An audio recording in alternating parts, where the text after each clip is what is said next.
Today, I'm sharing 10 things that are no longer worth your money. Many of us don't think twice about what we buy. If we want it and we can afford it, we buy it. But the real question isn't, can I afford it? It's, is it actually worth it? Over the past few years, I've become much more intentional with my spending because life is expensive enough without spending on stupid stuff that just isn't worth the money. Some of the items on today's list you may not agree with, and that's fine. Personal finance is personal after all. But even if just one or two make you pause and reconsider, rethink your spending, this video is well worth your time. Single fruit slicers. Strawberry slicer, banana slicer, apple corer, grape cutter, cherry pitter, tomato slicer, cherry tomato slicer, egg slicer, avocado slicer and masher. What is wrong with a good old-fashioned knife? Or a fork to smash avocados? Seriously, these days we're bombarded with solutions for problems that don't exist. How many stuffed apples or apple rings do you really make? Or cherry pies? Maybe you see these TikToks promoting these single fruit slices. Then I found this little gadget on TikTok Shop. And honestly, it's been such a lifesaver. Just press once and they're in perfect quarters. And they can make you think, hey, the future is here. You don't want to be one of those losers that still uses a knife, do you? Yes, you do. Use the kitchen knife. These single fruit slicers and all these other unnecessary kitchen gadgets, they're just dumb. It's just TikTokers trying to sell you stuff with their affiliate links. Don't fall for it. These gadgets are just more clutter in your kitchen, you need to clean them, and eventually you'll probably throw them away. If you buy one thing, let it be a knife sharpener, because this kitchen knife, well, it's actually not that sharp. Look, I could just cut my hand and like nothing happens. High-end hair salon. So many years ago, in 2007, I moved to Amsterdam, and I'm not from there. I didn't know anything there. And one thing I didn't know where to get was a haircut. Now, my hair is pretty simple, as you can see, doesn't need a lot of work. Back then, I had a bit more hair.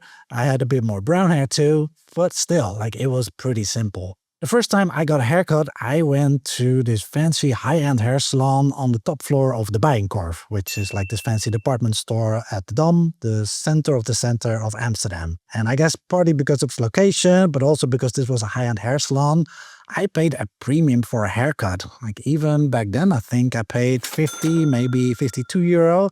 I looked it up. Currently, they're charging 61 euro for a haircut. Even a simple haircut like I would need. So it's one thing to go once and then kind of be shocked by how much I was charged. But because I didn't really know where else to go and also didn't look into it, I just kept going time and time again, like every month. One of the appeals was all the pretty people that worked there. It also just felt comfortable being there. I felt taken care of. But when you add it all up on a year-by-year basis, it really makes a difference compared to what I'm paying right now. 60 euro times 12, that's 720 euros, whereas right now I'm paying 16 euro 50, which adds up to about 200 euros. So that's a 500 euro difference per year. I'm sure that hair salon was great, but it was just a mismatch between what they offered and what I needed. I mean, I don't need a consultation, I don't need fancy hair products in my hair, I don't need styling. I just need a very simple haircut. And I could probably save even more money if I would just do it myself. But I don't know if that would turn out right, and I do kind of like going to my hairdresser, so I think for what I'm paying right now and the good company I get really good value. Shopping trends. We trade our time for money, and I'm sure you, like me, work hard for your money. So shouldn't we not waste it on stupid Why then would you trade an hour or 2 or 3 of your valuable time for a trend? Whether it's Owala bottles, Stanley cups, Squishmallows, Labubu, bucklers, or Purryfuls. If you haven't heard of them, they're plush cat toys that purr. I ain't even joking. Does everything have to be fake these days? Just get a real cat, be nice to it, and you'll get all the purring you could possibly want. Stanley cups cost about $5 to make, yet if you want to buy them, you can pay up to $50 for them. That's a few hours of your valuable time. And water bottles, they're of course still useful. I have one here. But this one is just a white label one. I actually got it for free when I went shopping and I got some clothes. But many of these trends, they don't improve your life in any meaningful way, yet they keep you stuck on the hamster wheel of consumerism, where someone is getting rich, but it isn't you. And trends come and go. That's the nature of trends. Labubu trend is already over. And do you even still remember the fidget spinner? It may be like, Peter, what on earth are you going on about? Let me just spend my money on whatever I like. I don't care. And that's fine, do whatever you want. But what I'm talking about in this video is not about being cheap. It's about being intentional with your money. Many of us are facing an affordability crisis. And we can't really control factors like how the economy is doing, inflation, rent, or groceries going up. And they always go up, don't they? Never down. Maybe someone can explain to me why we live in a world that worships efficiency, yet when it comes to our money, that doesn't translate into more buying power. It's always inflation, never deflation. Anyway, what we can control to a certain degree is our spending. Think of it this way. Your most precious resource is your time.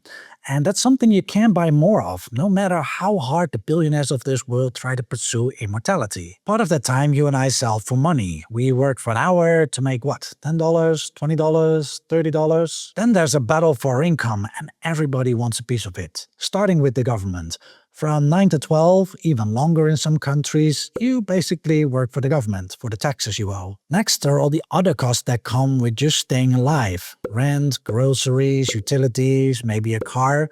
At the end of the day, there's not much left for everything else. And all the companies in the world are after it. And they're not just looking for you to buy something once.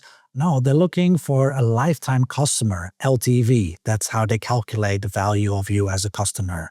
That's why everything is a subscription these days. So if you're not proactive about where your money goes, it's like driving across the country but only looking 10 feet ahead. That's not how you drive. That's not how you get anywhere. I like how Derek Sivers put it. Wealth is have divided by want. Whereas making money is harder because it depends on other people, reducing what you need to be happy is easier because it's entirely under your control. Airport food. Look, you and I both know that we're paying a premium when we're buying food and drinks at an airport. But there's expensive and there's Istanbul Airport expensive. Turkey is generally considered an affordable destination. But when I was at Istanbul Airport, I was generally shocked by the prices. And I've been to quite a few airports in my life. I was flying from Southeast Asia to Europe and I had a layover at Istanbul Airport for a few hours. And I really wanted a coffee. I was quite jet lagged. It was like 5 a.m. in the morning. So I walked to this cafe. It was Pierre Hermé, famous for the macarons in Paris. And I looked at the prices and it was 9, maybe 10 euro even if you had an almond milk for a cappuccino. It's like, this is crazy. But, it was Pierre Hermé, this old patisserie from Paris. I figured it may be this particular store that's so expensive. But then I walked around the airport and basically every other cafe charge similar prices, like 8 euro, 9 euro just for a cup of coffee. And that triggered something in me. I was like, what's going on here with these prices? So then I just started to roam the airport looking for other products, what they were charging for those. And it was insane. Like a bag of mini Snickers in a convenience store for 20 euros, sandwiches for no less than 15, sometimes even 18 to 25 euros.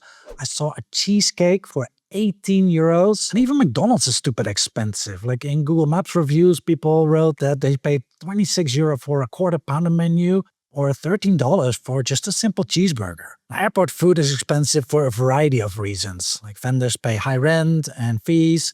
You're a captive customer. You can't really go anywhere else. There's limited competition. Also, they know they can kind of get away with it because you're tired. Maybe you have a jet lag because you came from a layover, or you already had like a long journey to the airport and you are about to embark on a long flight and you don't really want to eat the food that they will serve you in the plane. I was this close to spending 9 euro on a cappuccino at Istanbul Airport, but I just couldn't get myself to do it. When I'm flying now, I often bring my own food and my own coffee to the airport. I'll just eat and drink it before going to the gate. And often you can refill your water bottle after security at those water filling stations, so you don't really need to spend money on bottled water there either. Flying is expensive enough without spending a fortune on airport food. Hotel minibars. This is similar to airport prices. You're tired, you're in your room, it's convenient, you're not thinking about money, and it's right there. The difference with an airport is that most of the time you can go out and just buy the same item at a 7-Eleven or a similar convenience store around the corner. Hotel minibar prices are marked up 3 to 5x, like a $9 water bottle, a $10 Snickers bar, a $24 mini bottle of Jack Daniels. I'm not paying that. And did you know that in Las Vegas, you can get charged $75 for just opening the mini bar without even taking anything out? They have these sensors in that fridge. Your mini bars that are in your refrigerator, all you got to do is open the door and you'll get charged $75 for it. I guess in Las Vegas, the house indeed always wins, even in your hotel room. The funny thing about minibar prices is that you don't even have to buy anything. Just looking is enough. All of a sudden, everything else feels like a bargain. The mojito you're drinking in the fancy cocktail bar, hey, it may not be cheap, but at least it's not the minibar. Tipping. I didn't grow up in a tipping culture. In the Netherlands and most European countries, service is included in the price because employees are paid proper wages. Only when you get exceptional service would you consider tipping. I know the system is different in the US and I'd love to hear your take on it, but I didn't really get to experience that firsthand until last year when my girlfriend and I were in Seattle. We went to this restaurant, this breakfast place that was recommended by someone in our hotel. They literally said, like, it's the best breakfast I ever had. Well, she must have not eaten a lot of breakfast in her life because it was actually very, very mediocre, very average. I'll put a picture of the breakfast that I ordered on the screen. This dish was $25 or about 22 euros. And it was underwhelming. It didn't even include nice bread like sourdough bread or something. It was just basic supermarket white toast. But at $25 is just the base price. On top of that, there's the 10% sales tax. I'm familiar with that with VAT that we have here in Europe. Then there was a 3% mandatory service charge for the culinary team and the stewards working behind the scenes, which I find odd because on top of that, I'm required to pay like a 15-20% tip. Who am I tipping? Like, why is this tip not fairly distributed among all workers? Why do I have to pay a separate 3% service charge for the people that were working in the kitchen? So when you add it all up, I ended up paying $34 for that breakfast. And then afterwards, my girlfriend and I got a coffee somewhere. That was also $8 for a coffee, including tip. We were joking that we were bonding about the shock we experienced about the prices that we were paying here. I know this is ultimately a cultural thing, but to me, it just feels fundamentally wrong that I am kind of required to tip someone for just doing their job without them going the extra mile, like it's expected of me. And if the onus of proper compensation of the employee is shifted from the employee to me as a customer, I would at least expect the price of the food and coffee to be cheaper, right? Because I'm already paying for part of the wages through my tip. But why isn't it then? I pay maybe a third of what I paid in Seattle for a much better breakfast here, and that includes sales tax. And I'm also not getting any weird looks from the server when I don't tip because it's expected. Actually, I've come across tourist-trap coffee shops here in Europe that try to introduce tipping culture, and that can really backfire because they get one-star reviews from locals. They don't like how it drives up prices. And Canadians are apparently also fed up with tipping culture. I think it should be included in the price. You shouldn't be asked to tip. Just because you're doing your job doesn't mean you need to be tipped for doing your job. Many businesses implemented suggesting tipping options during the pandemic, but now the expectation to leave a tip has some customers saying it's gone too far. I'd love to hear your take on tipping. Like, do you think it's a good system to compensate workers? Is the way it's done in Europe better? Let me know by leaving a comment. Airbnb. Airbnb used to be this cool company. In 2007, Brian Chesky and Joe Gabbia rented out mattresses to attendees of a conference in San Francisco because all the hotels were booked. They called it Air Bed and Breakfast. And then after building a website, they themselves went door to door in New York City with a professional camera to replace low-quality photos from hosts with better ones. But a lot has changed since then. And for many trips, I think these days hotels are actually the better option, especially if you're traveling solo or as a couple. Airbnbs used to be cheaper than hotels, and maybe more important, a lot more charming. You stay in someone's home, the place felt lived in. That was the whole appeal, right? You had the more authentic experience and you were paying less than you would typically pay for a hotel. But it hasn't been my experience in the last 5 to 7 years. Costs have spiraled, places feel sterile, and complete neighborhoods in European cities have turned into, big blocks of Airbnbs, driving up prices and pushing out locals. And for years now, the internet has been full of people's complaints about high cleaning fees. Sometimes the cleaning fee and service fee are even higher than the price per night. And in some Airbnbs, you're expected to do chores, like starting the laundry or doing the dishes, taking out the trash, taking off the bed sheets. You're paying a cleaning fee, and now you're doing the cleaning yourself. It's a bit absurd when you think about it. Recently, Airbnb switched to a model where they show you the full price of a listing right there on the search page. And although that's great when comparing listings in search, they've also made it less transparent by no longer showing cleaning fees or service fees. Now all you see is the total price, and if you click on it, you'll only see the taxes. There's no way to quickly compare cleaning fees across listings anymore. So the host may still charge a ridiculously high cleaning fee, but you can't easily check that on a listing. At a hotel, you know what you're getting up front. There are typically no surprises at checkout. Someone cleans your room every day, you can check in at the middle of the night, and there's always someone at the desk to answer your questions. You just show up, stay, and leave. It's simple. I once booked an Airbnb in Florence in Italy, and I came from Bologna. I took the train, but my train was 40 minutes delayed. So I updated the host because the host was going to let me in. It wasn't self-check-in. I show up, and she was really mad at me because she had to take time off from a lunch break, and now she was, going past her lunch break as if it was my fault that the train was delayed. I'm like, if you don't have time to run an Airbnb, like why are you running an Airbnb and make me feel bad? I felt so uncomfortable. When you book at a hotel, you don't have to deal with that type of behavior. Last year, Airbnb CEO Brian Chesky even said that hotels are the future and that Airbnb is making hotels a cornerstone of its growth strategy. Everyday groceries at luxury prices.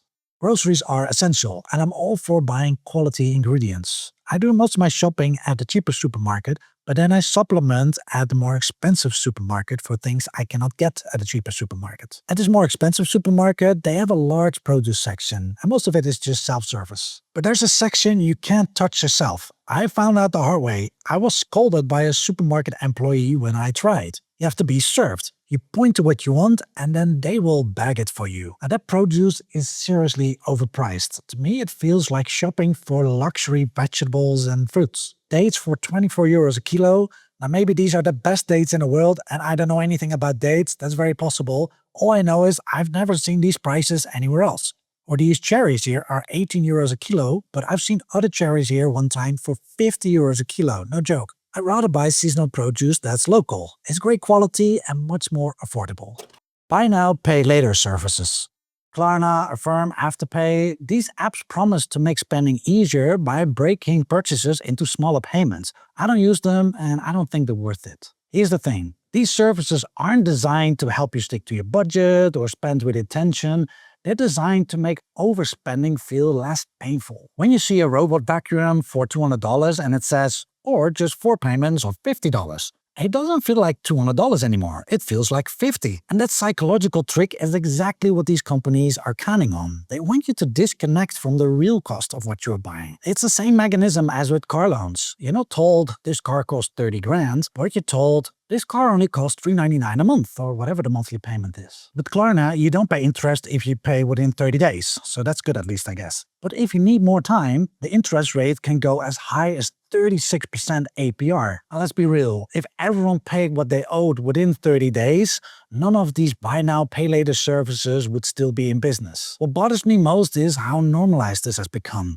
With the exception of a mortgage to buy a house, I try not to go into debt for anything. But we're now encouraged to use these buy now, pay later services for everything, from groceries to bath products and festival tickets to clothes you don't really need. If you're in a bad financial situation where maybe you feel tempted to use one of these buy now, pay later services, maybe instead of seeing it as an opportunity, treat it as a warning sign. Of course, if you really need it to put food on the table or pay for the rent because otherwise you'll be evicted, that's a different situation. But a lot of people use these services for wants, not needs. For me, the rule is simple. If I can't afford to pay for something in full right now, I probably shouldn't be buying it. Now, maybe that makes me sound old-fashioned, but this has kept me out of debt and helped me stay intentional with my money. Seasonal decor. Look, I love Christmas, I really do. There's something about the lights, the warmth, the coziness, or gezelligheid as we say in Dutch, that makes those dark winter months feel special. So yes, I do like some basic Christmas decorations. Outside of that, I don't buy any seasonal decor anymore. I mean, orange pillows and dried leaves for fall, pastel yellow decorations for Easter, spring items, heart-shaped pillows and whatnot for Valentine's Day. I mean, as a guy, I would never buy this, but you get the point. If you're into this stuff, where does it end? You use them for a few weeks, a month maybe if you're committed, and then you pack them away and have to store them somewhere for the rest of the year. We have limited storage space. We don't have a garage, we don't have an attic or a basement, not even a big pantry where we can tuck things away and forget about them. And I don't want these things to clutter the home, taking up space of things we actually need and enjoy year-round. By keeping my home decor consistent throughout the year, I save money, storage space, and honestly also mental energy. I'm not constantly thinking about what needs to be rotated in and out based on the calendar. I'm just enjoying my home as it is. So that's what I have for you today. If you want to hear about 20 other things that aren't worth your hard-earned cash, check out this video right here. Thanks for watching and I hope to see you in the next one. Take care. Bye-bye.